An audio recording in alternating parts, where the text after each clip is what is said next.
Alright, so there were a bit of technical issues with my last video, but now I'm going to go ahead and start anew with C++.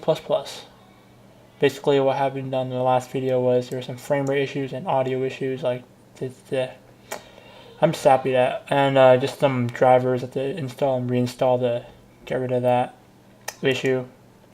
It's all good now.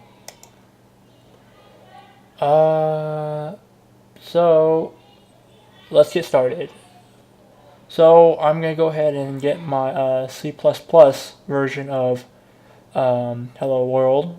I'm going to be using C++ from now on because I have a book for it, and I can use the book to get started with all my projects here. So C++ will be the designated language, supposedly.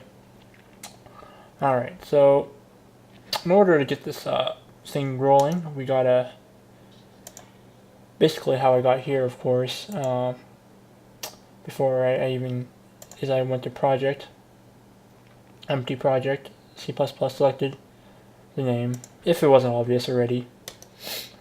And we'll get started by adding a new item in this empty project. We'll just call it source. And I'm going to go ahead and copy down some code here to get C++ to display hello world. I am using this pre-done code because I'm not really used to C++, so this will move things along.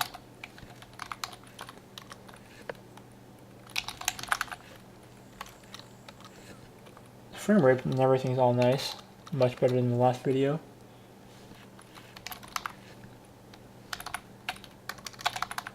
So cout hello world.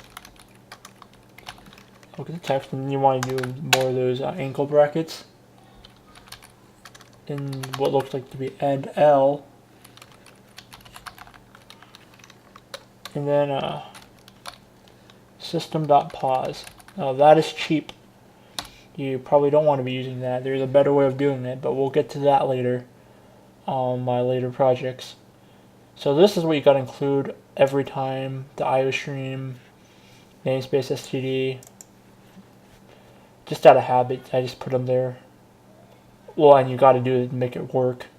Void main, of course. Very shorthand code. Will display hello world with a pause. Is out of date. Let's build it. Hello world, just like that. And that's how you do it. Close it. No error. Great. And we'll stop the video here.